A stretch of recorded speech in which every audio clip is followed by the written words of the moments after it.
Monica Harris hit send on the most brutal text of her life and didn't realize until 3 minutes later that she'd sent it to a total stranger. 5 years. 5 years of my life wasted on a man who just broke up with me over text because he's not ready for commitment, but somehow was ready to let me pay half his rent for 2 years. I hope your next girlfriend has the sense to see through your crap on day one. We're done. She stared at the screen, breathing unevenly, mascara streaking down her cheeks. Her hands trembled so badly she almost dropped the phone. She sat on the cold kitchen floor of her tiny Charleston apartment, her back pressed against the cabinets, sobbing the kind of sobs that hurt your ribs, the kind that makes you wonder if heartbreak can actually stop your heart. Her chest heaved. Every breath was a battle. The city outside was still awake, laughter echoing from King Street, a guitar somewhere down the block, life moving forward without her. Her phone buzzed again. She didn't want to look, didn't want to see his name, the man who'd just taken 5 years of her love and turned it into a text message breakup. But the message wasn't from him. It wasn't from anyone she knew. I don't know who you are, the text read, but one thing's for sure. You deserve better than that. Monica froze. She blinked once, twice, her brain trying to process what she'd just read. Then she checked the number, and her stomach dropped. She hadn't sent that angry text to her best friend Quesa like she meant to. She'd sent it to a random number, a complete stranger. Oh my God, she whispered, pressing a hand to her face. Her cheeks burned. This was it. Rock bottom.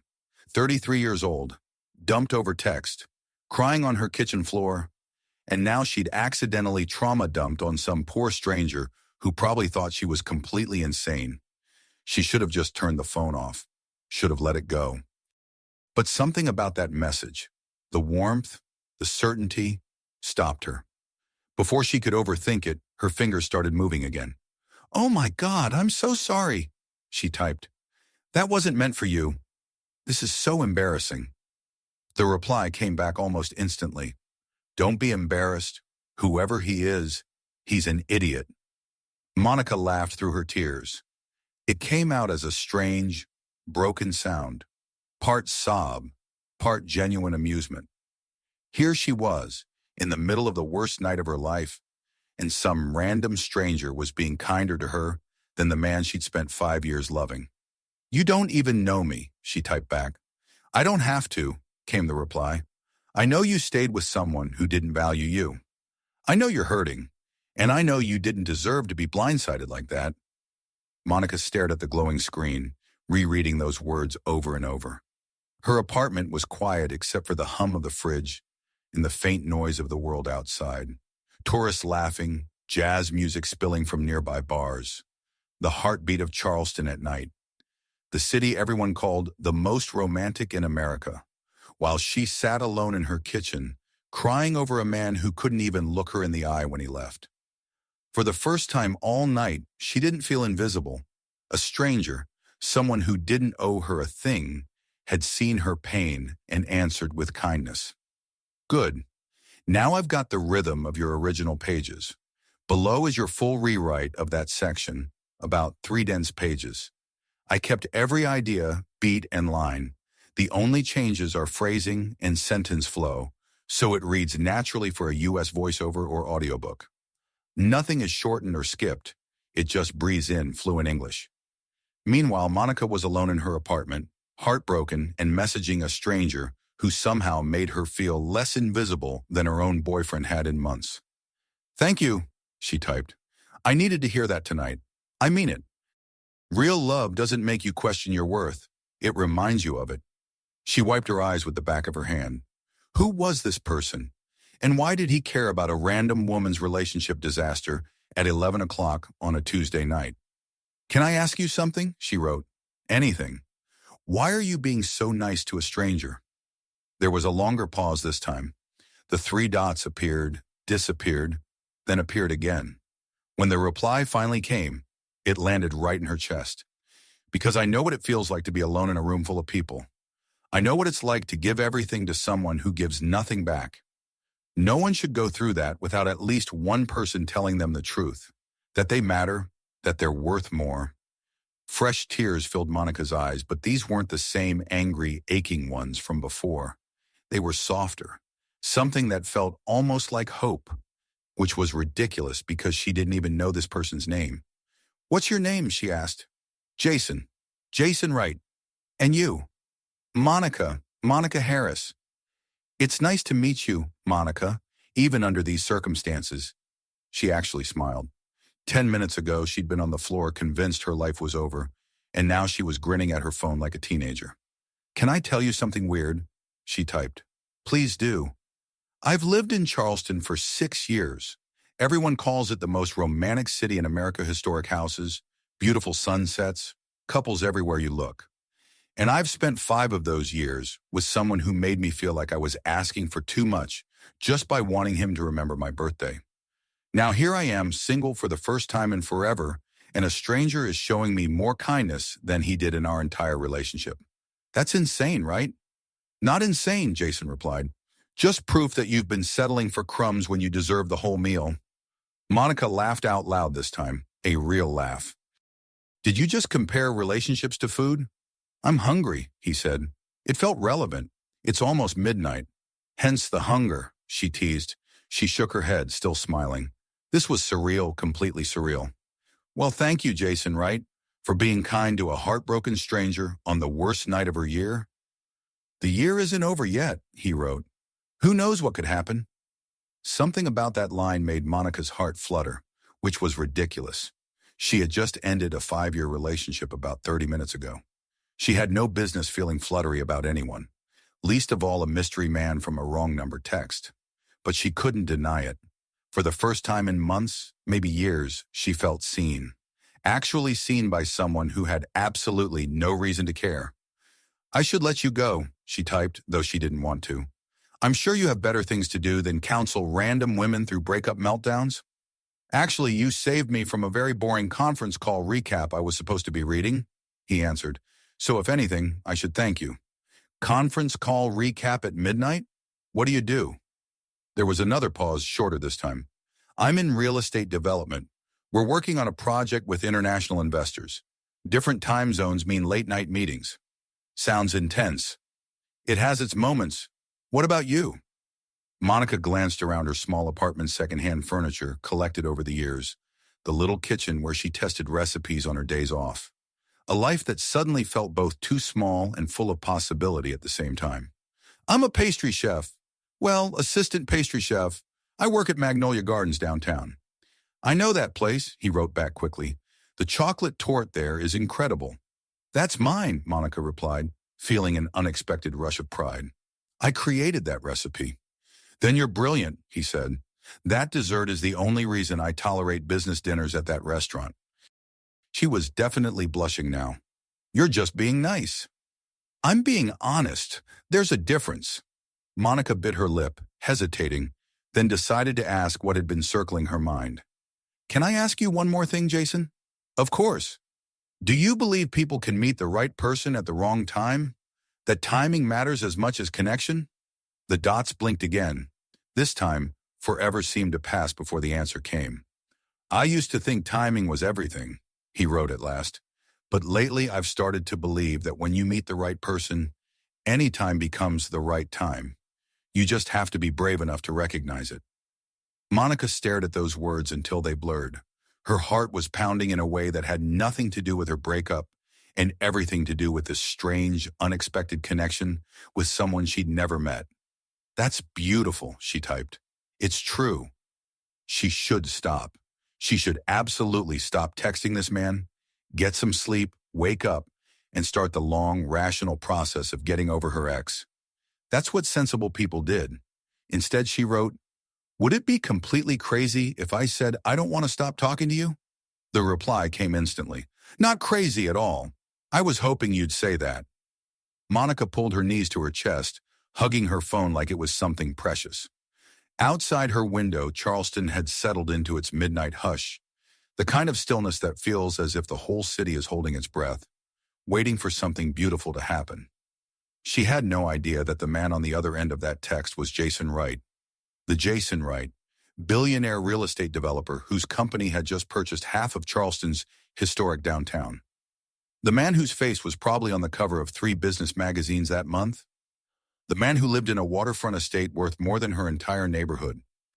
All Monica knew was that, for the first time in 5 years, someone was making her feel like she mattered. Excellent. That's a full, dense section, roughly 4 pages. Here's your complete rewritten version, faithful to every sentence, scene, and emotion. No trimming, only natural rewording and smooth flow for American narration. And what Monica didn't know, what neither of them knew yet, was that this wrong number text was about to become the most right thing that had ever happened to either of them. She would soon discover that falling for Jason Wright came with complications she could never have imagined. Because when you accidentally text a billionaire your heartbreak and he decides you're worth pursuing, the whole world seems determined to remind you that people like him don't end up with people like you. Except, sometimes they do. If you've ever sent a text you instantly regretted or received unexpected kindness from a stranger, you already know how stories like this begin. And if you're wondering what happens when Monica finds out who Jason really is, keep watching. This story is just getting started. For 3 straight days, Monica and Jason texted like teenagers who just discovered smartphones. Good morning messages that turned into hour-long conversations about everything and nothing. Late-night talks that stretched well past midnight. Photos of coffee cups, crooked sunsets, and those small, ordinary moments that quietly make a life. Monica sent him pictures of her newest pastry experiments, lavender honey tarts, chocolate croissants still steaming from the oven. He sent her snapshots of Charleston from angles she'd never seen before. Sunrise over the harbor, rooftops glowing like polished copper, the city framed by the windows of what had to be a penthouse. Through their messages, she saw her hometown anew, as if his lens had repainted it.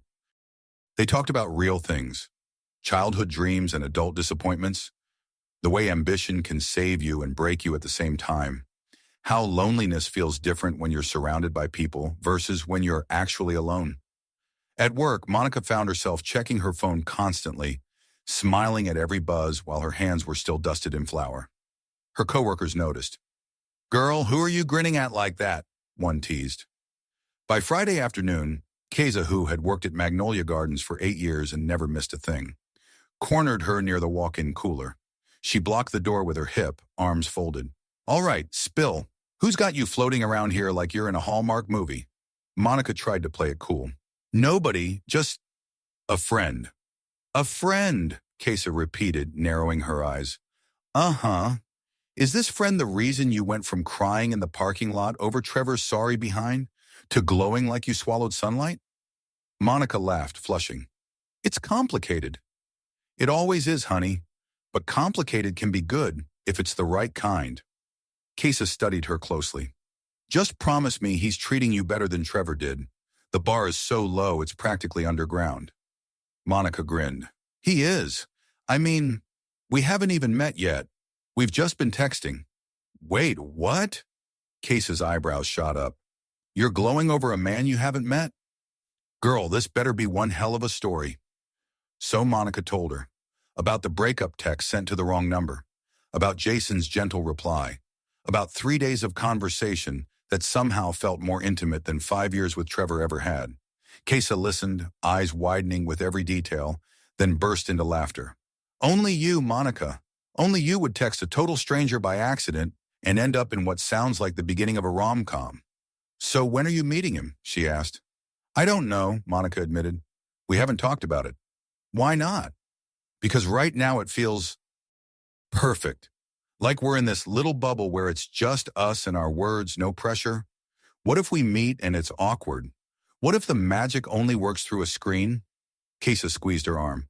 "Or what if it's even better in person? You can't hide behind your phone forever, babe. Real connection takes real risk." That night, Monica sat in her apartment, staring at her phone. Keza was right. She couldn't live inside a text message fantasy forever. Sooner or later, she had to leap. Her phone buzzed. "Jason, I have a question, and you can absolutely say no." Her heart kicked. "Monica." "Okay." "Jason, would you want to meet in person? I know it's only been a few days, but it feels like I've known you much longer, and I'd really like to see the woman behind these messages. Her hands trembled. This was it. The moment where fantasy either became reality or shattered completely. Monica. I'd like that. She hesitated, then added, when? Jason. Tomorrow? There's a coffee shop on East Bay Street, Bennett's Coffee House. Do you know it? Did she know it? She passed it every day on her way to work. Exposed brick, wooden beams, the smell of real espresso, a place where artists and writers hid behind laptops and coffee actually tasted like care. Monica. I know it. Jason. 10 a.m.? My morning's free before meetings. Monica. 10 works. Jason. How will I know you? Monica. I'll be the nervous one clutching a latte. Jason. I'll be the guy who can't stop smiling. Blue shirt, table by the window, and Monica. She paused, waiting. Jason. I'm really looking forward to this. Monica pressed the phone to her chest, barely breathing. Tomorrow morning she would meet the man who'd somehow made her believe in connection again. What she didn't know, what Jason hadn't mentioned, was that he'd be coming straight from a morning show interview about his newest real estate project, that the blue shirt he planned to wear cost more than her monthly rent, and that when she finally couldn't resist Googling his name later that night, her world would tilt sideways. At 2:47 a.m., Monica sat straight up in bed, laptop glowing against the dark. Jason Wright wasn't just in real estate development. Jason Wright owned Wright Development Corporation, one of the largest private real estate firms in the Southeast. His projects had reshaped skylines from Atlanta to Charleston. His estimated net worth, according to Forbes, hovered somewhere north of $3 billion. $3 billion. The man she'd been texting like an ordinary person, the one who made her laugh, who made her feel seen, who'd given her hope again, was a billionaire. Monica slammed the laptop shut, heart racing. This couldn't be real. Things like this didn't happen to assistant pastry chefs from North Charleston who lived above coffee shops and still had student loan debt. She grabbed her phone, scrolling back through every message, hunting for clues she might have missed. Here's your next full section, rewritten line for line in natural American English for a voiceover. Every sentence and beat from your fragment is preserved. Nothing omitted, just fluent phrasing and rhythm. There was nothing in their messages that hinted at who he really was. He'd never mentioned money, never name-dropped, never bragged. He simply talked to her like she was someone worth knowing. And somehow that made it worse, because now Monica had to walk into that coffee shop the next morning and pretend she didn't know. Pretend her hands weren't shaking, her mind wasn't spinning with 1,000 questions. Why would a man like him want to meet a woman like her? She barely slept. When her alarm rang at 8, she'd already been lying awake for hours staring at the ceiling. Part of her wanted to cancel, to text an excuse and protect herself from whatever disappointment might come. But another part, the part that had spent 5 years settling for crumbs, wanted to be brave, to walk into that coffee shop and see if the connection she'd felt through a screen could possibly be real. So she got up, showered, and changed outfits 4 times before finally settling on jeans and a simple green sweater that Kesa always said made her eyes pop. Nothing fancy, nothing that tried too hard, just her. At 9:52 a.m., Monica stood outside Bennett's Coffee House, peering through the window. The morning rush had faded, a few people lingered with laptops and paperbacks, and there, at the table by the window, sat a man in a blue shirt.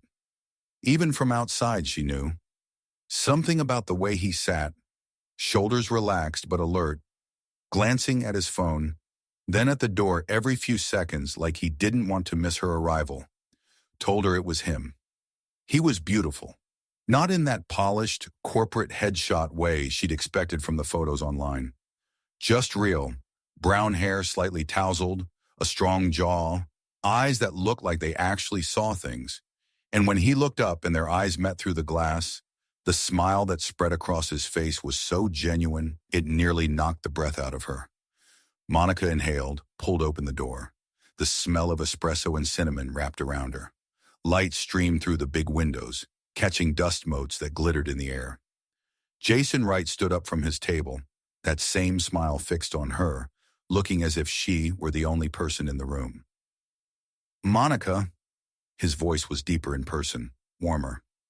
Hi. Her voice came out smaller than she meant. She cleared her throat. Jason, you're here. He said it like he'd been half afraid she wouldn't show. Like he was the one who should be nervous. Which was insane considering he was an actual billionaire. And she was, well, her. Hi, I'm here.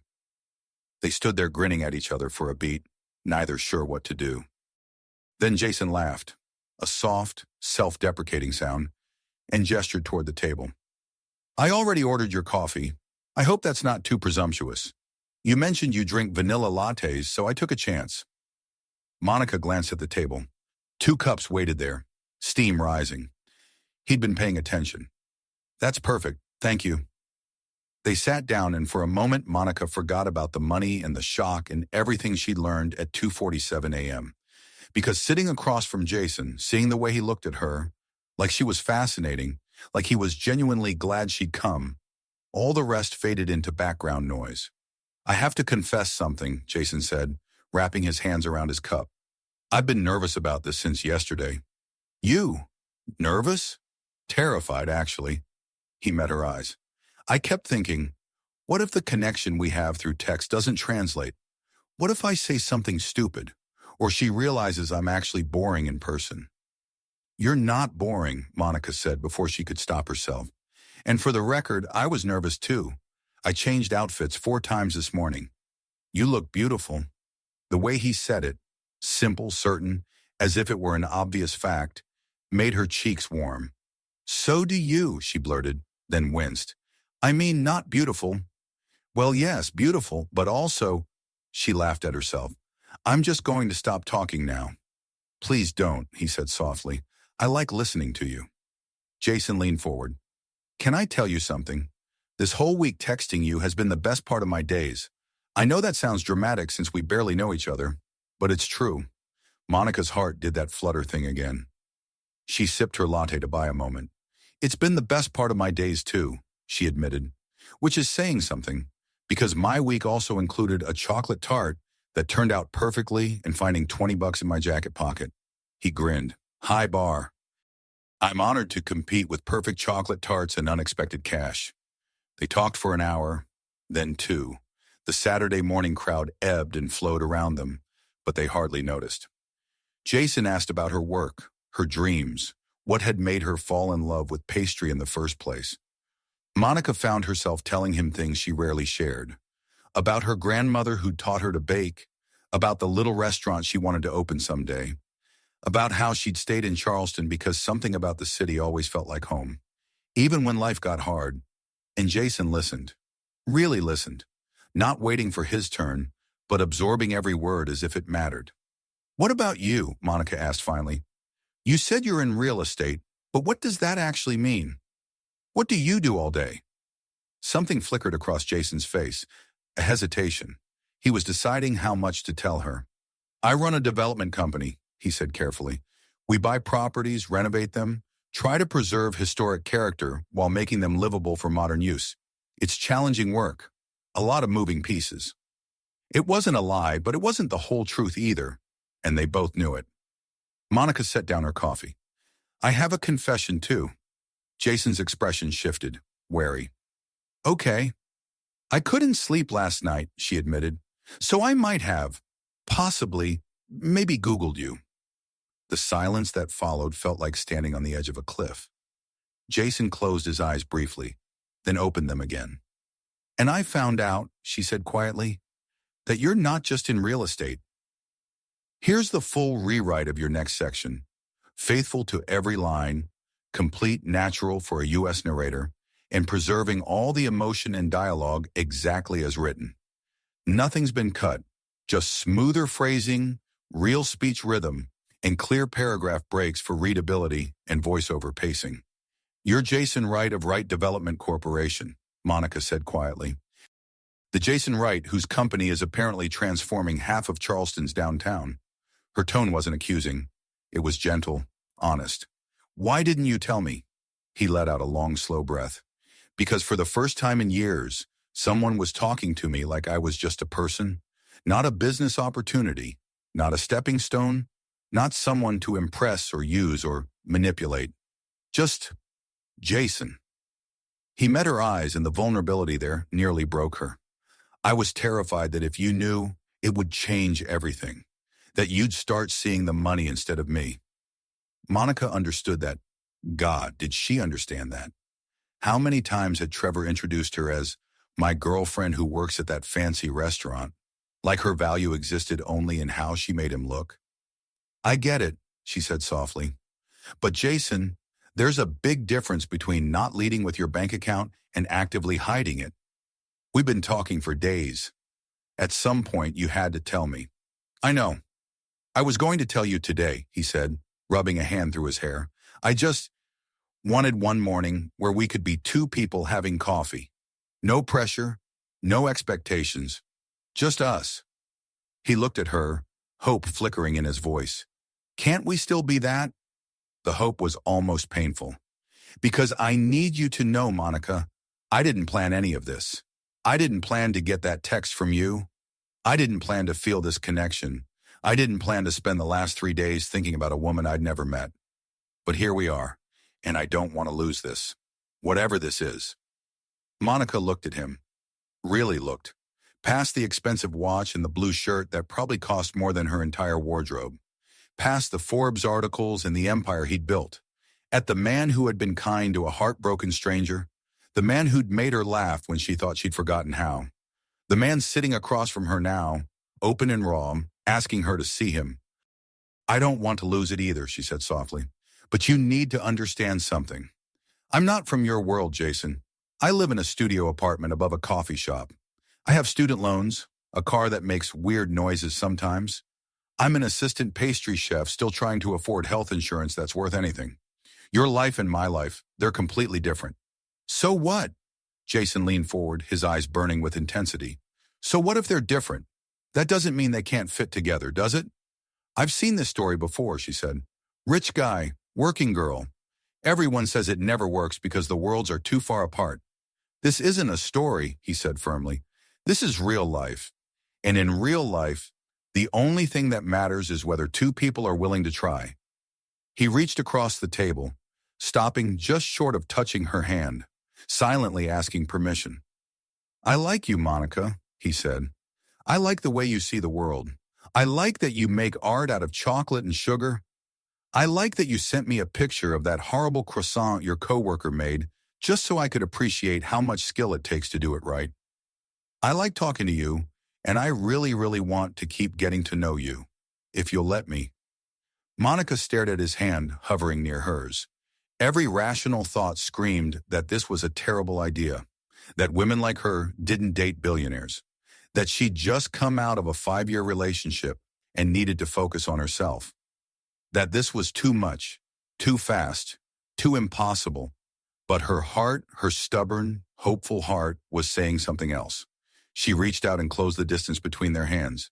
Jason's fingers wrapped around hers, warm, steady, real. He smiled, and it was the kind of smile that made her believe in possibilities she'd stopped letting herself imagine. "Okay," Monica said, "let's try." Neither of them knew that, outside the coffee shop window, someone was already taking pictures. That by Monday morning, photos of Jason Wright holding hands with an unidentified woman would be circulating across business blogs and social media. That Monica's carefully ordinary life was about to become very, very public. But for now, in this moment, they were just two people who'd found each other by accident and were choosing to hold on. And sometimes, that's all love really is, a choice to hold on, even when everything around you says to let go. If you've watched this far, it means this story touched you. Drop a comment and tell us where you're watching from. And don't forget to like, subscribe, and hit that notification bell. It really helps the channel. Monday morning, the fallout. Monica's phone started buzzing at 6:47 a.m. The first text was from her cousin Sheris. "Girl, is this you? Call me now." Then Kesa. "Monica Harris, you better pick up this phone right now because there's a picture of you on Charleston Insider holding hands with Jason Wright." Then her mom. "Baby, why didn't you tell me you were dating someone? And why am I finding out from Facebook?" Monica sat up in bed, heart pounding, and flipped open her laptop. It took exactly 4 seconds to find the article. "Mystery woman captures heart of Charleston's most eligible bachelor." And right beneath the headline was a photo taken through Bennett's coffee shop window. Her and Jason, hands intertwined on the table, both of them smiling like nothing else in the world existed. She looked happy in that photo, genuinely, radiantly happy, which somehow made everything worse, because now it wasn't just her story anymore. It was public property, subject to commentary, speculation, and judgment from thousands of people who didn't know her at all. Her phone rang. Jason. Monica, I'm so sorry, he said, his voice tight with frustration. I should have been more careful. I should have realized people might be watching. It's not your fault. Monica pulled her knees to her chest. I guess this is normal for you, right? People photographing you? It hasn't been normal for a long time, he admitted. I've been so focused on work I haven't dated anyone seriously in years. The press lost interest. He paused. Until now. Monica's voice was barely a whisper. What does this mean? For us, Jason said quietly, it means people are going to have opinions. They're going to ask questions. Some of them won't be kind. She could hear him moving around, probably pacing. But Monica, if you want to stop this now, if it's too much, I'll understand. I'll tell the press it was just coffee with a friend. I'll make it go away. Monica thought about that, how easy it would be to back out, to protect herself from the scrutiny that was coming, to return to her quiet, simple life where the biggest drama was whether the soufflés would rise properly. But she also thought about Saturday, about sitting in that coffee shop and feeling more connected to someone than she had in years, about the way Jason looked at her like she was someone worth knowing, worth choosing. I don't want it to go away, she said finally. I just need to know what I'm getting into. Honestly, Jason exhaled, I don't know either. It's been so long since I've done this, since I've let anyone in, that I'm figuring it out as we go. His voice softened. But I know I want to figure it out with you. If you're willing, I'm willing. I'm terrified, but I'm willing. Then we'll be terrified together, Monica said, half laughing, half shaking. By the time she got to work that afternoon, the story had grown legs. Entertainment blogs had picked it up. Social media was buzzing with speculation. Who was she? Where did she come from? How did an ordinary woman end up with one of the South's wealthiest bachelors? The comments ranged from supportive to savage. She's beautiful. Good for them. Gold digger alert. He could do so much better. Interracial relationships are beautiful. Love is love. She's just using him for his money. Why do rich men always date down? Monica made the mistake of scrolling through them during her break. Each cruel comment landed like a physical blow.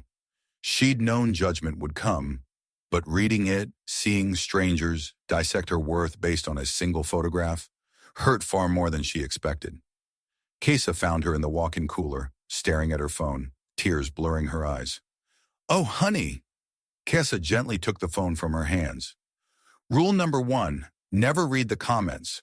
Rule number 2, seriously never read the comments. They don't even know me, Monica said, her voice cracking. They're inventing entire stories about who I am, what I want, why he's with me. It's like I'm not even real to them, just a character in someone else's narrative. That's because they're jealous, miserable people with nothing better to do than tear down strangers online, Kesa said firmly. She wrapped an arm around Monica's shoulders. But the real question is, do you care about him enough to deal with this? Because this is probably just the beginning. Monica wiped her eyes with the back of her hand. I barely know him. We've had coffee once. We've texted for a few days. How am I supposed to know if he's worth all this? You're asking the wrong question, Kesa said gently. It's not whether he's worth it. It's whether what you feel when you're with him is worth fighting for. She squeezed Monica's shoulder. Only you can answer that. That night, Jason showed up at Monica's apartment unannounced. She opened the door to find him standing there in jeans and a t-shirt, looking nothing like the polished billionaire from the photographs, and everything like the man who'd texted her about being hungry at midnight. I know I should have called first, he said, his voice soft, but I needed to see you to make sure you're okay. Monica stepped aside to let him in. Her apartment suddenly felt smaller with him inside, this man who lived in a waterfront estate and probably had more square footage in his closet than she had in her entire home. But Jason didn't seem to notice. He looked around with quiet interest. The second-hand furniture she'd carefully chosen, the plants on the windowsill, the photos of her family, the tiny kitchen where she tested recipes. "I like it," he said finally. "It feels like you. Warm. Real." "It's tiny," she said, almost apologetically. "It's home," he replied. "There's a difference." He turned back to her, expression serious. "I saw the articles, the comments. I'm sorry you're dealing with this because of me. It's not your fault. People are just terrible on the internet." "Maybe not," he said, "but I knew this could happen. I should have warned you, prepared you better." He stepped closer, and she could see the guilt carved into his features. "The truth is, I wanted so badly to just be normal with you that I ignored all the ways my life isn't normal. That was selfish." "Or human," Monica said gently. She sat on the couch, patting the cushion beside her. "You're allowed to want normal things, Jason, even if your life's complicated." He sat down, leaving just enough space between them. "My last serious relationship ended 4 years ago," he began quietly. "Her name was Victoria. We dated for 2 years. She came from the same world I did, old money, society connections, all that. On paper, we were perfect. What happened? I realized she loved the idea of me more than she loved me," he said. "She loved the lifestyle, the status, the doors that opened because of my name. But when I talked about the things that actually mattered, preserving old buildings, creating affordable housing, using my resources to help people, her eyes would glaze over. She'd change the subject to which charity gala we were attending or which magazine wanted a feature." Jason rubbed a hand over his face, exhaustion in his voice. "After we broke up, I buried myself in work. Told myself it was easier that way, cleaner. No one could want me for the wrong reasons if I didn't let anyone close enough to want me at all." "That sounds lonely," Monica whispered. "It was. It is," he admitted. Then he looked at her, eyes steady. "Then you sent me that text. You were real, honest, heartbroken, messy, completely yourself. And I thought, this is what I've been missing. This is what connection actually feels like." Monica's throat tightened. "I'm scared, Jason. I'm scared I'm not enough for your world. That eventually you'll realize I don't fit, and I'll end up more heartbroken than I was with Trevor." "You want to know what I'm scared of?" he asked, shifting closer. "I'm scared you'll decide I'm not worth the complications, that the scrutiny, the judgment, all the baggage that comes with me, it'll be too much. That you'll look around at what dating me costs you and decide the price is too high." They sat there, both of them afraid, both vulnerable in ways that felt dangerous and completely necessary. "So what do we do?" Monica asked quietly. "We take it one day at a time," Jason said. "We stay honest with each other. We don't let other people's opinions matter more than what we know is true." He reached for her hand slowly, giving her every chance to pull away. She didn't. "And we remember," he continued, "that everyone who's ever said interracial couples can't make it, or that people from different economic worlds don't belong together, or that love has to look a certain way. They're all wrong. Love looks like whatever two people decide it looks like." Monica squeezed his fingers.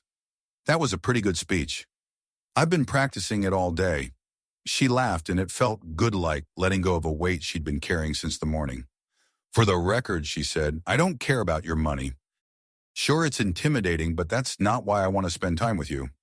"Then why do you want to spend time with me?" Monica thought about it. Really thought.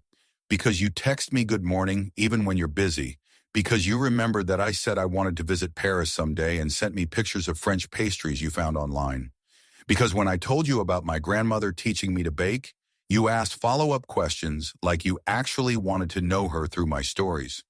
Because you make me feel seen in a way I haven't felt in years. Maybe ever." Jason's eyes shimmered. "That's exactly why I want to spend time with you. Because you see past all the noise to who I actually am. Because you care about the things I care about.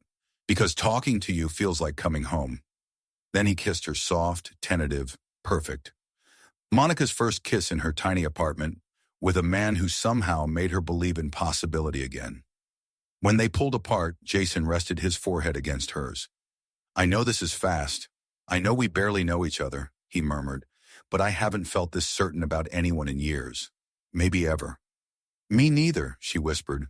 So, we try? We try. Neither of them knew that while they sat holding hands and choosing each other, Jason's business partner was calling an emergency meeting, worried that Jason's distraction might derail their biggest project yet. The $2 billion Charleston Harbor redevelopment that demanded total focus and spotless PR. And Jason didn't know that Monica's ex, Trevor, had seen the articles, had seen her looking happy, and was already planning to remind her that women like her didn't belong with men like Jason Wright. But for now, they were just two people who'd found each other against all odds, holding on to something fragile, precious, and worth fighting for, even if the fight was only beginning. 3 weeks after the photo went viral, Monica finally understood what it meant to date Jason Wright. It meant photographers waiting outside Magnolia Gardens when her shift ended. It meant strangers recognizing her at the grocery store and asking invasive questions. It meant her social media being flooded with messages, some kind, many cruel, all of them treating her life like entertainment. But it also meant roses delivered to the restaurant with handwritten notes that made her smile. Late-night phone calls that stretched until 3 a.m., full of laughter and secrets. Stolen mornings in quiet cafes before the city woke up. Jason teaching her about architecture while she taught him the chemistry of perfect pastry cream. They were building something real. She could feel it. Until the night everything shifted. It was nearly midnight on a Thursday. Monica was closing the restaurant when Trevor walked in. She hadn't seen him since the breakup text 6 weeks earlier. He looked the same designer jeans he couldn't afford, that cocky grin that once made her stomach flutter and now only made her tired. Monica, you look good. We're closed, Trevor. Her tone was flat. She kept wiping the counter. I saw the articles. You and Jason, huh? He said Jason's name like a challenge. That's quite the upgrade. What do you want? I wanted to see if you were okay, he said smoothly. All this attention, the press. It's not really your scene, you know. Monica set down the towel. You broke up with me over text after 5 years. You don't get to pretend you care about my well-being now. Come on, Moan. We had good times. He shrugged. I'm just saying. Guys like Jason, they don't end up with girls like us. He's going to get bored, and when he does, you'll be heartbroken and embarrassed. And what? Monica shot back. I should come running back to you? The guy who let me pay half the rent for 2 years while you figured out your career? The guy who forgot my birthday 3 years in a row? She crossed her arms. I'd rather be heartbroken over someone who values me than settle for someone who took me for granted. Trevor's smile vanished. You think you're better than me now?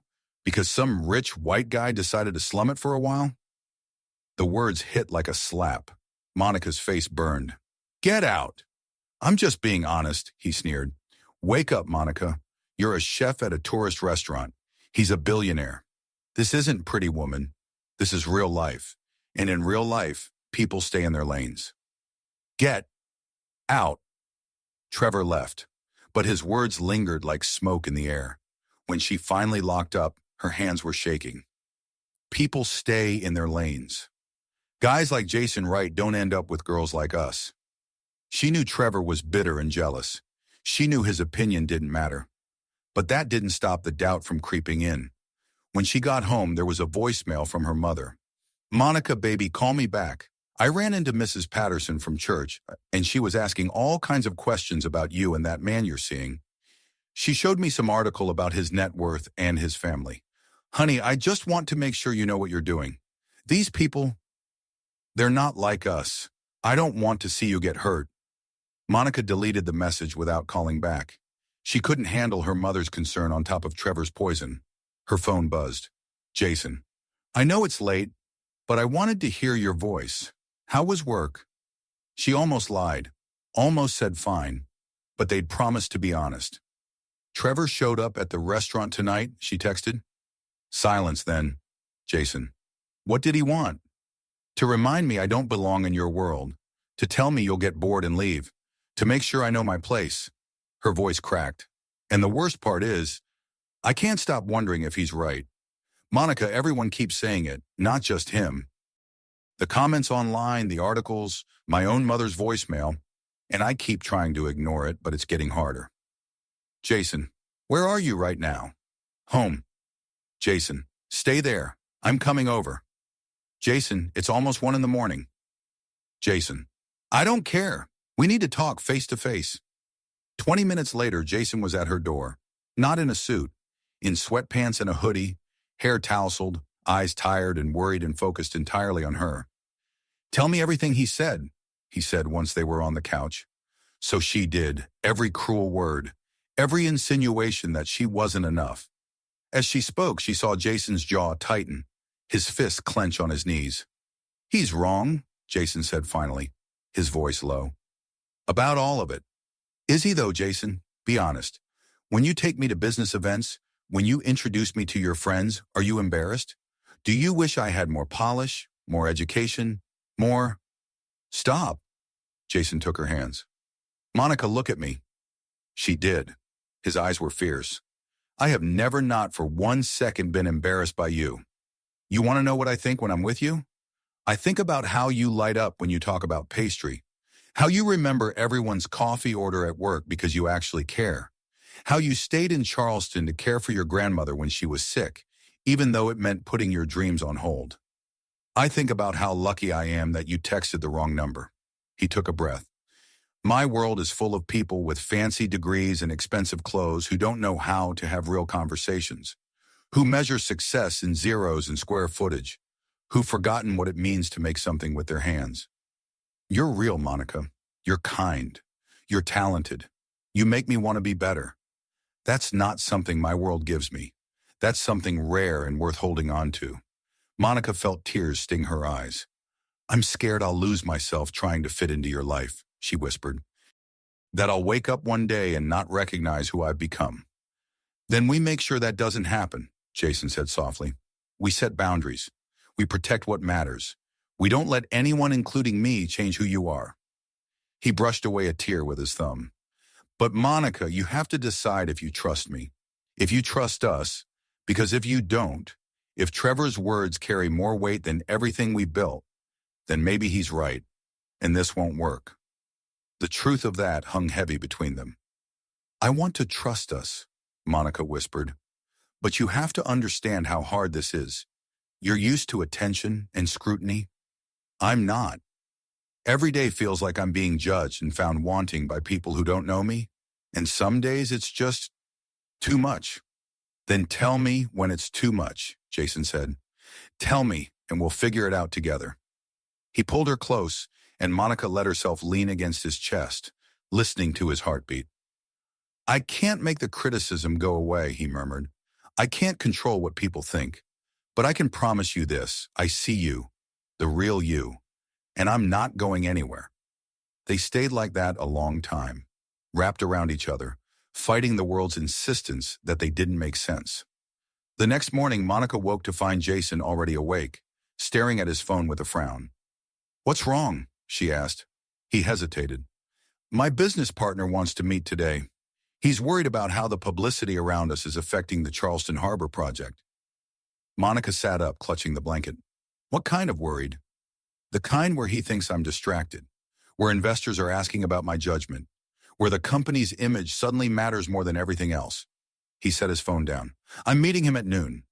You should go, Monica said. This is your work, your company. It matters. I don't want to leave you like this, not after last night. Jason, I'll be fine. We can't hide in here forever. Eventually, we have to face the real world. I know, he sighed. I just wish the real world would mind its own business. After Jason left, Monica tried to go about her day like normal. She worked, prepped for dinner service, focused on the motions that usually calmed her. But at 3 p.m., Kesa found her in the walk-in, stress-eating chocolate chips. All right, Kesa said, hands on hips. What happened? And don't say nothing, because you only stress-eat premium chocolate when something's seriously wrong. So Monica told her everything, Trevor, Jason's meeting, the gnawing fear that she was ruining Jason's professional life just by existing. Kesa listened, then grabbed a handful of chocolate chips. You know what I think? I think Trevor's a jealous idiot who can't stand seeing you happy. I think Jason's partner is just nervous about money and using you as an easy scapegoat. And I think you're letting other people's fear make your choices for you. What if they're right, though? Monica whispered. What if I am a distraction? What if being with me costs Jason something important? Then that's his choice to make, Kesa said, pointing a chocolate chip at her. Not yours, not Trevor's, not his business partner's. Stop trying to make yourself smaller to make other people comfortable. You deserve love that's big and messy and complicated and real. And if Jason Wright wants to deal with the complications that come with loving you, let him. Monica wanted to believe that. She really did. But that night when Jason called, she could hear the exhaustion in his voice. The meeting was brutal, he admitted. My partner thinks the publicity's making investors nervous. He wants me to take a step back from public appearances, keep things quiet until the project's finalized. Translation, Monica said softly. He wants you to hide me. I told him absolutely not, that you're important to me, and I'm not ashamed of that. But Monica, this project matters. It's not just about money. We're turning old warehouses into affordable housing. If it collapses because investors get scared, people lose homes, jobs, everything. I understand, she said quietly. I'm not choosing the project over you. I need you to know that, he said. But the project was there first, and it affects more than just us. Monica closed her eyes. Jason, maybe we should take a break. He froze. A break? Just until things settle down. Until your business isn't in jeopardy because of me. No, he said immediately. Absolutely not. Jason, do you want to take a break honestly? Or are you just trying to make a sacrifice you think I need? Monica didn't answer right away. The truth was complicated. She didn't want to take a break, but she also didn't want to be the reason Jason lost something he'd spent years building. I don't want to be the thing that ruins what matters to you, she finally said. You're not ruining anything, Jason said firmly. The people creating problems are the ones who think they get to decide who I care about based on their own prejudices and fears. His voice hardened. We're not taking a break, Monica. We push forward together. And if that makes some people uncomfortable, that's their problem to solve, not ours. Monica wanted to believe him, wanted to be brave enough to stand beside him while the world watched, judged, and waited for them to fail.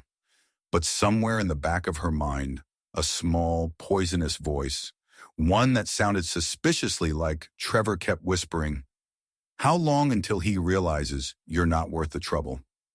That night, she fell asleep clutching her phone, Jason's last text still glowing on the screen.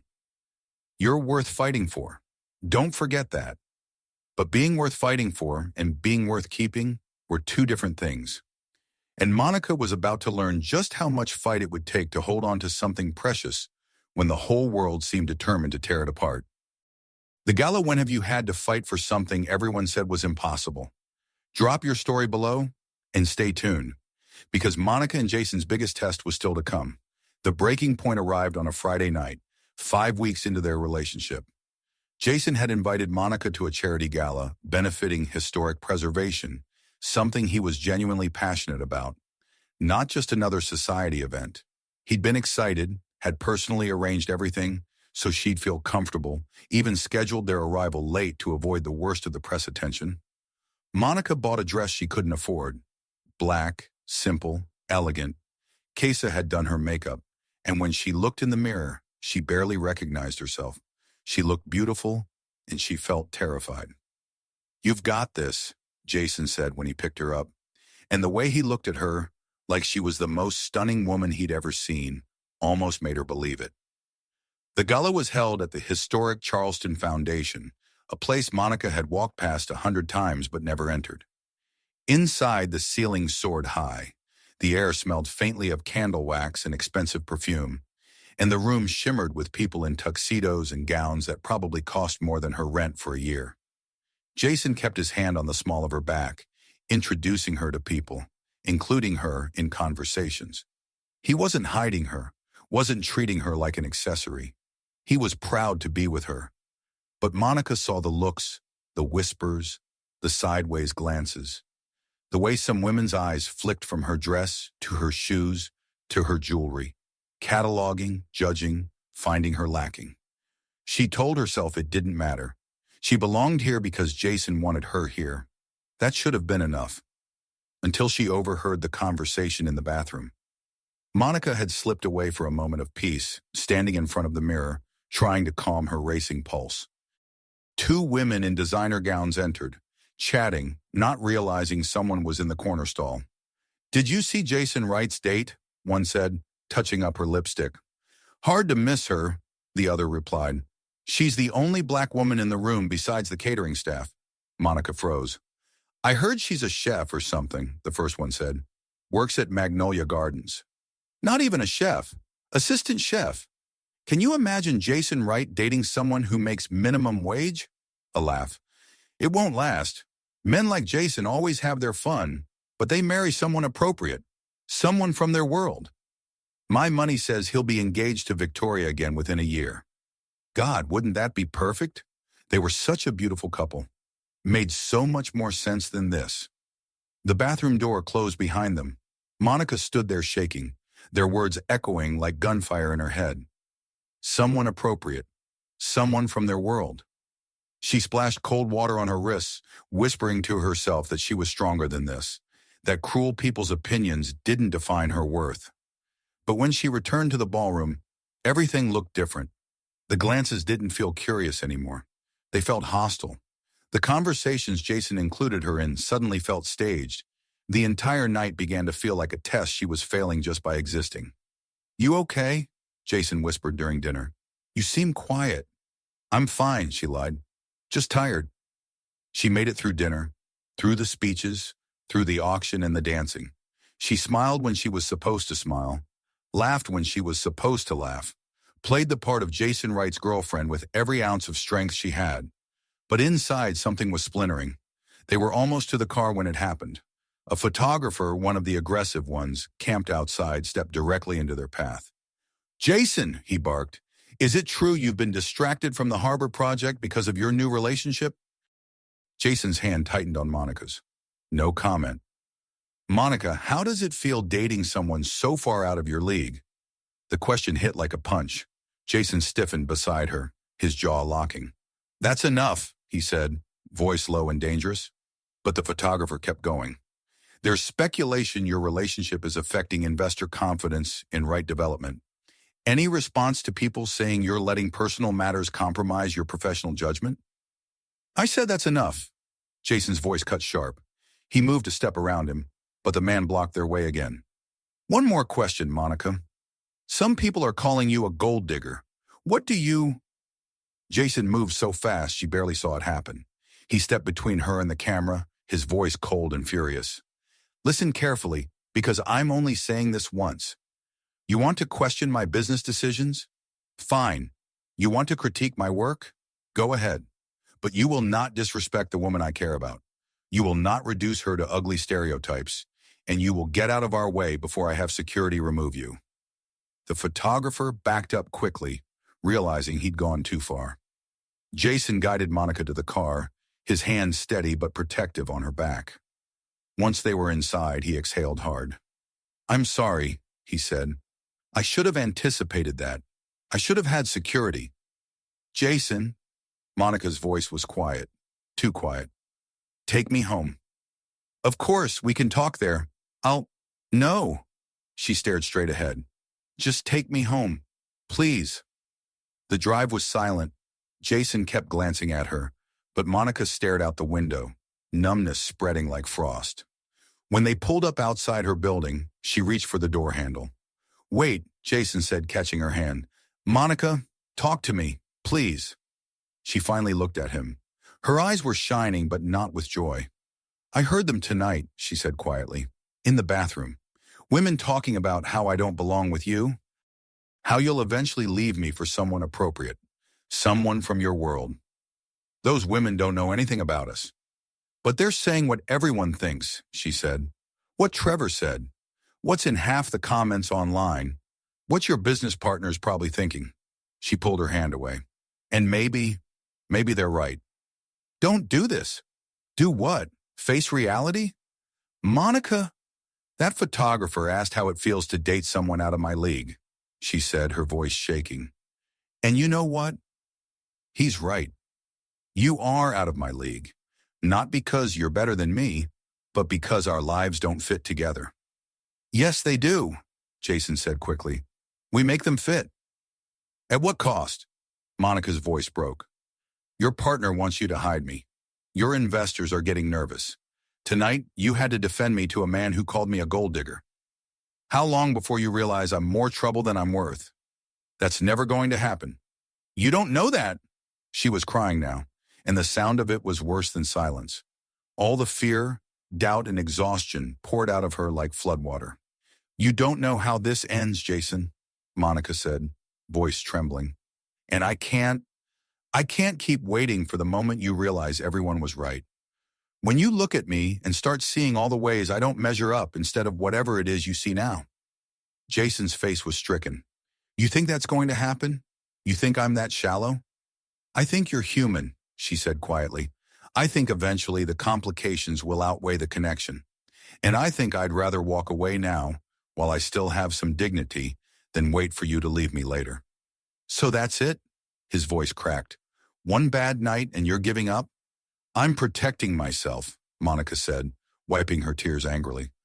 Because I've been here before, Jason. I've been with someone who made me feel small, who made me question my worth, and I swore I'd never do that again.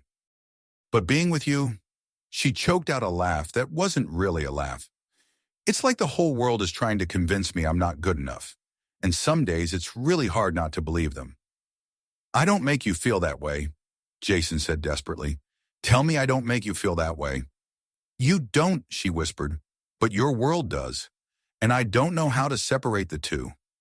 Silence stretched between them, heavy and suffocating. The weight of everything unsaid hung in the air like fog. What do you want me to do? Jason finally asked. His voice sounded broken. Tell me what you need and I'll do it. Monica closed her eyes. I need time, she said softly. I need to figure out if I'm strong enough for this, if I can handle the scrutiny and the judgment, and that constant feeling of being measured and found lacking. How much time? I don't know. Monica. Jason reached out, his hand gentle as he touched her face, waiting for permission. She let him.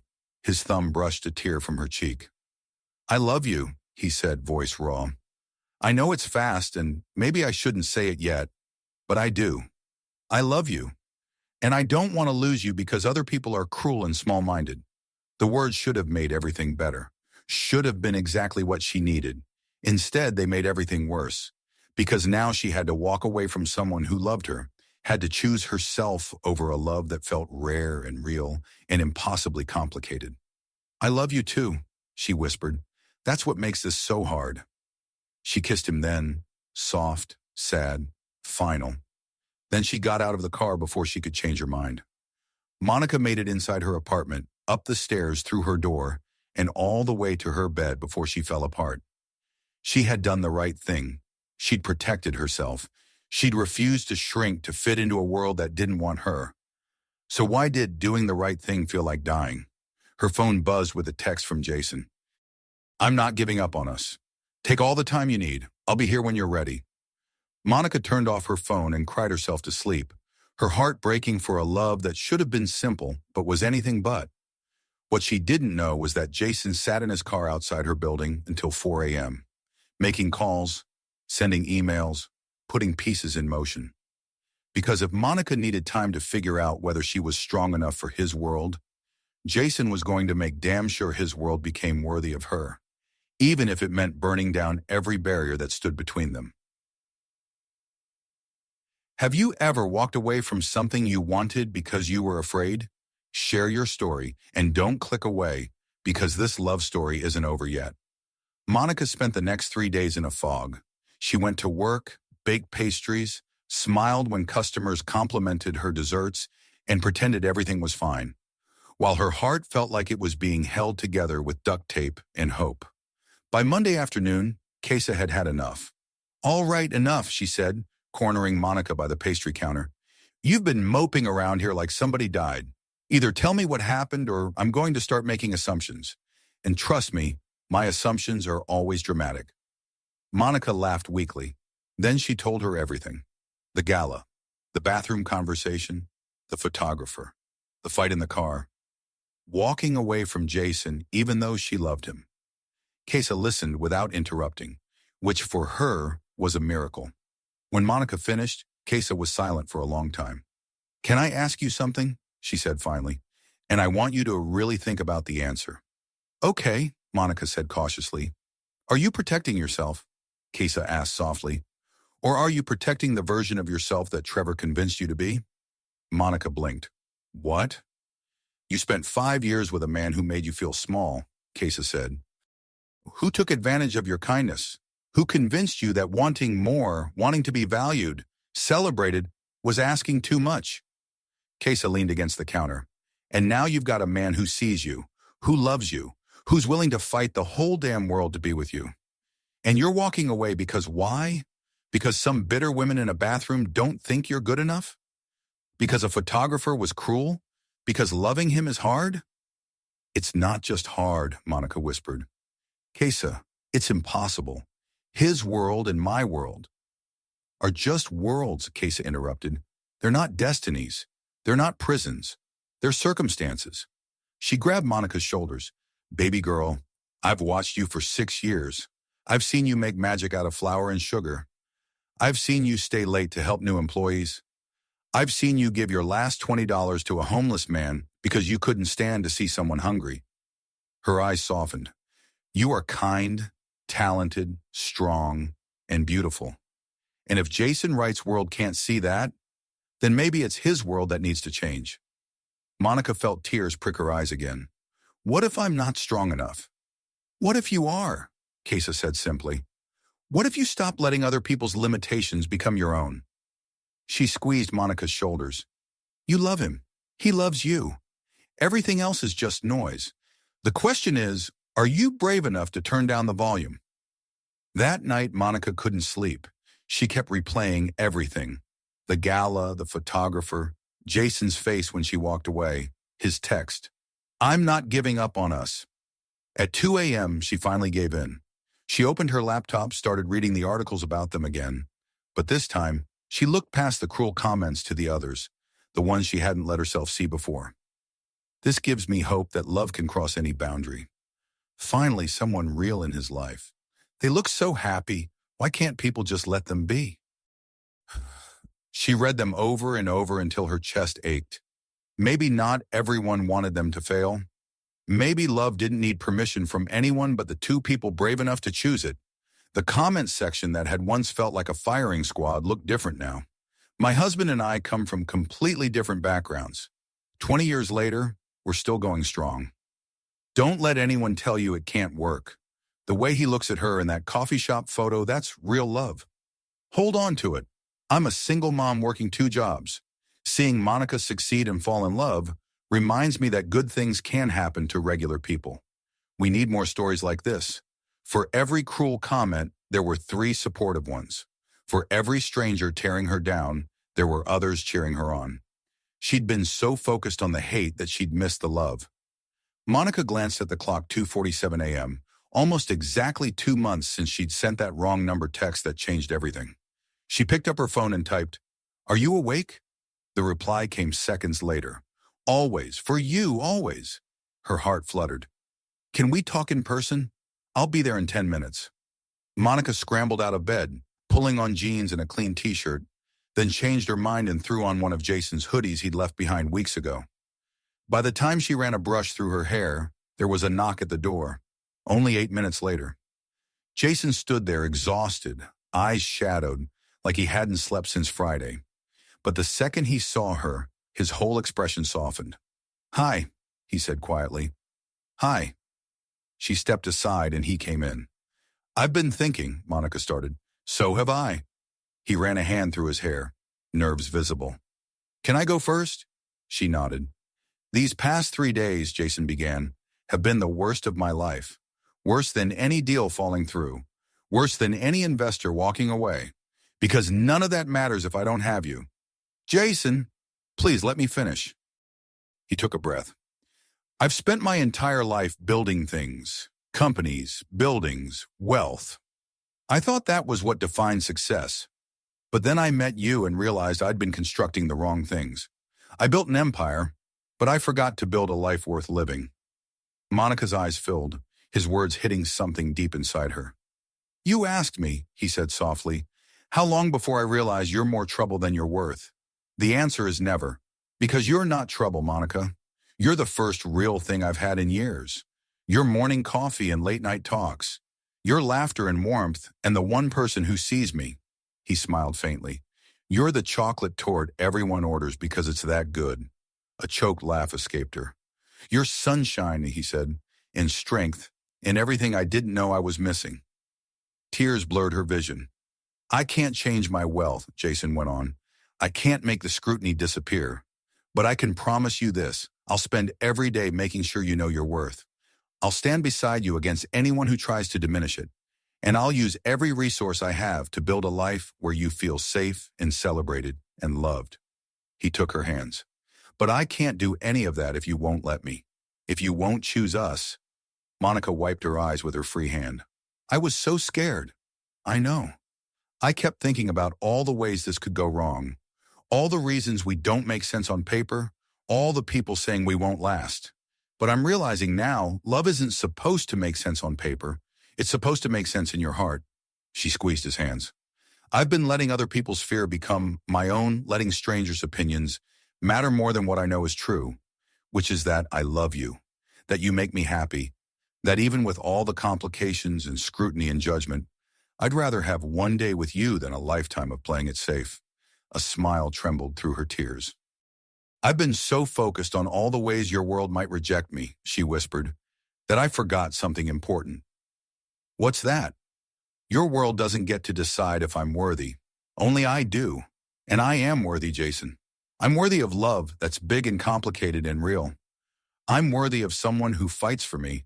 I'm worthy of this. Jason pulled her close, crushing her against his chest. You're worthy of everything, he murmured against her hair. God, Monica, you have no idea how worthy you are. They held each other like they could make up for 3 lost days in a single embrace. I'm sorry I ran, she whispered. I'm sorry I let fear win. You don't have to apologize for protecting yourself, Jason said. You just have to promise you'll let me help protect you too, that we'll face whatever comes together. I promise. He pulled back enough to meet her eyes. I have something to tell you. Something I did while you were taking time. Okay. I fired my business partner. Monica blinked. What? I know, but the harbor project is moving forward with new leadership, with people who understand that my personal life is personal. Anyone who tries to use you as leverage or wants me to hide you isn't someone I want to build anything with. His tone was firm, unshakable. I also hired a publicist not to manage our image, but to handle the press so we don't have to run interference so you can live your life without photographers ambushing you outside work.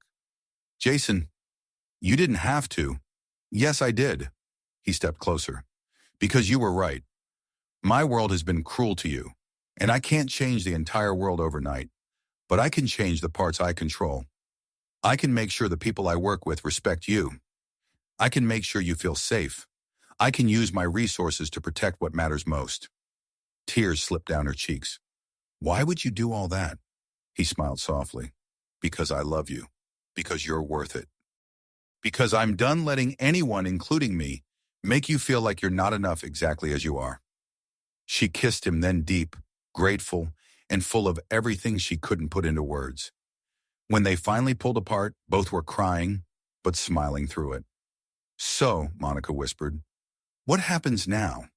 Now, Jason said, brushing his thumb along her jaw, we try again. But this time, we do it our way. We set boundaries. We protect our privacy. We don't let anyone else define what our relationship should look like. Monica nodded. I like that plan. There's one more thing. Jason pulled out his phone, opened an email, and handed it to her. Read this. Monica frowned but took it. It was from the historic Charleston Foundation. Dear Miss Harris, we were so pleased to have you at our gala last Friday. Several of our board members specifically mentioned being impressed by your grace and warmth. We are writing to ask if you'd be interested in participating in our upcoming Taste of Charleston fundraiser, where local chefs showcase their talents to raise money for preservation efforts. We'd be honored to feature one of your desserts. Additionally, we'd like to invite you to join our Young Professionals Committee. We believe your unique perspective and community connections would be invaluable to our mission. We look forward to hearing from you." Monica read it twice before looking up. "They want me?" Jason smiled. "They want you. Turns out when people actually get to know you, Monica Harris, they see exactly what I see." Monica read the email twice, blinking to make sure she wasn't imagining it. "They want me? On their committee?" Jason's grin was instant, proud. "They want you everywhere. Because people saw you that night, Monica. They really saw you, and they recognized something special." He reached out, brushing away the tears gathering in her eyes. "You walked into that gala terrified," he said softly, "and you left convinced you didn't belong. But you belonged the whole time. You just couldn't see it yet." Monica started crying again, this time, the kind of tears that came from joy, from disbelief, from finally exhaling after years of feeling small. "I can't believe this," she whispered. "Believe it," Jason said. "You're talented, you're valuable, and the right people see that now." He pulled her close, his voice low and steady against her hair. "The wrong people will always find reasons to dismiss you. That says everything about them and nothing about you."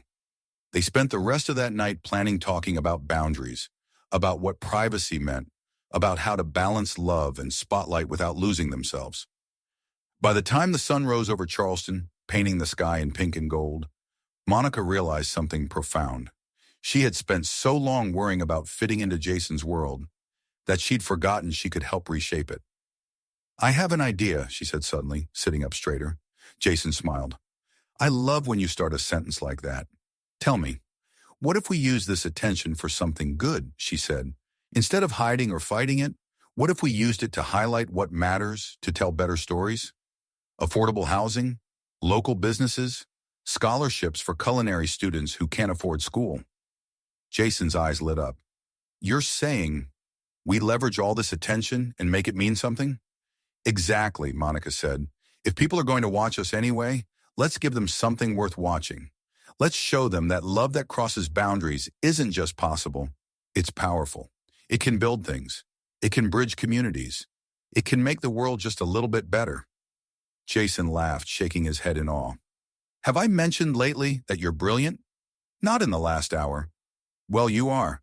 And that idea, it's perfect. Let's do it."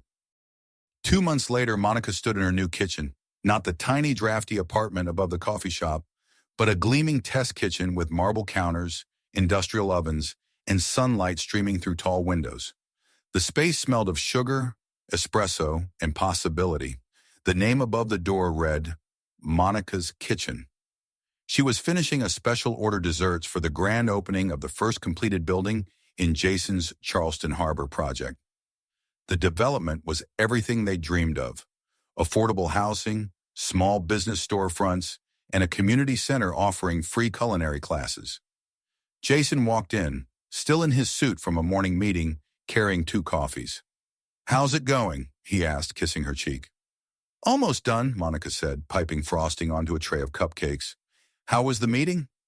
"Productive. The investors love what we're doing. Turns out, when you focus on impact instead of profit margins, people want to be involved."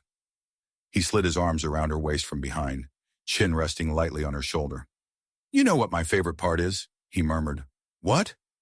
"When they ask about my girlfriend, I get to tell them you're not just my girlfriend. You're a business owner, a community advocate, someone making real change in Charleston."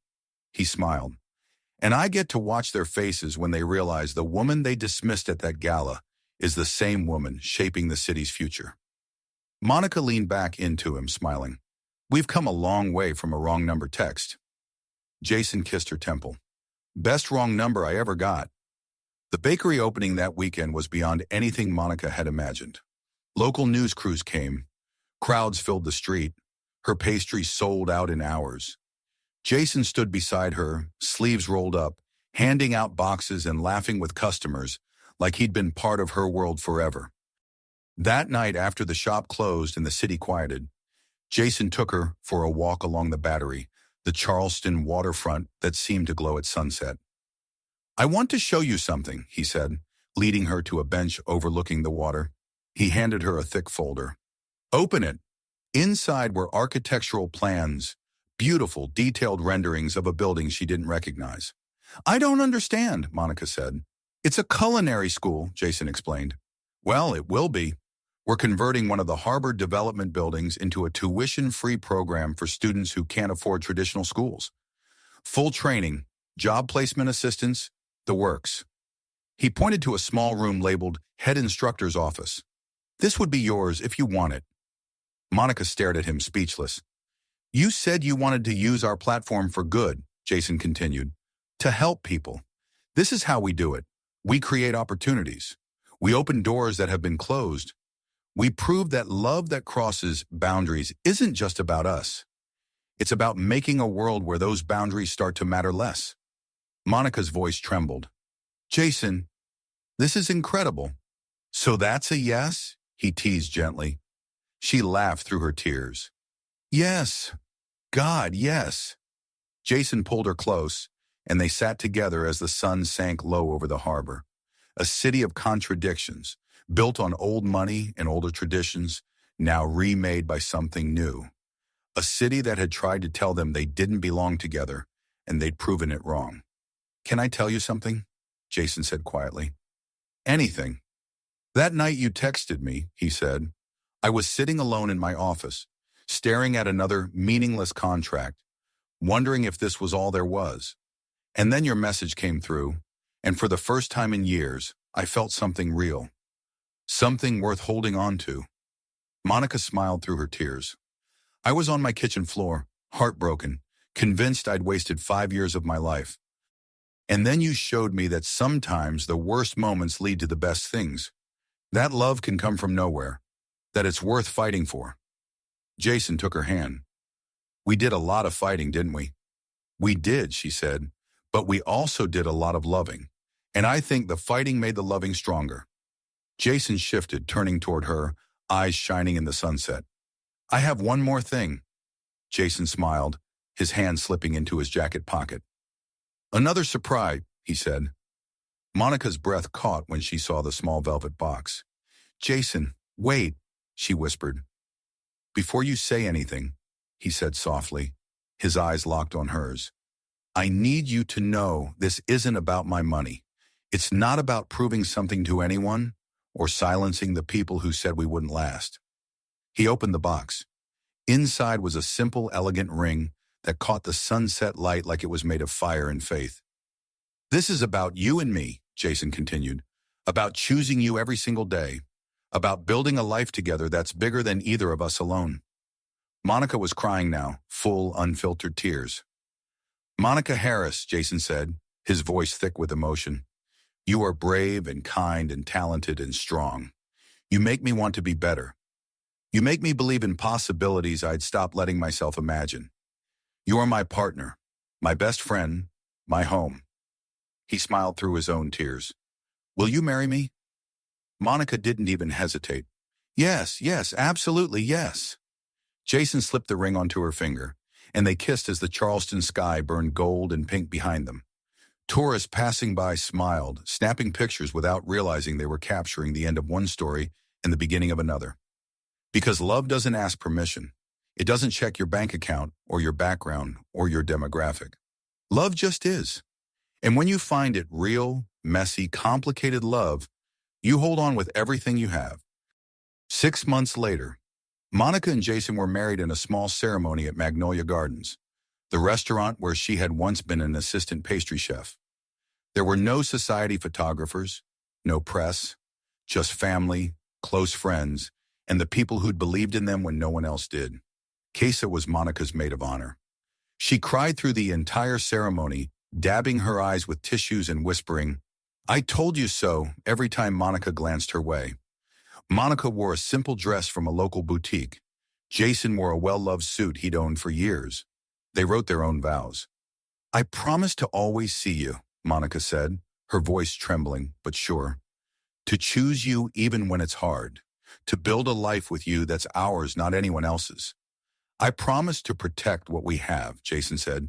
To use everything I am and everything I have to make sure you always feel loved, valued, and free to be exactly who you are. When they kissed, the room erupted in applause. Later at the reception, Monica's mother pulled her aside. "I'm sorry," she said quietly, "for doubting, for worrying, for not seeing what you saw from the beginning. You were just trying to protect me, Mama." "I know," her mother said, squeezing her hand. "But you didn't need protection. You needed someone to believe in you, to trust that you knew what you were doing. You were right about him, Monica, about love, about all of it." Monica hugged her tight. "Thank you for saying that." That night, as Monica and Jason slow danced to a song she couldn't remember the name of, surrounded by people who loved them, Monica thought about that one text she'd sent months ago, the wrong number message that changed everything.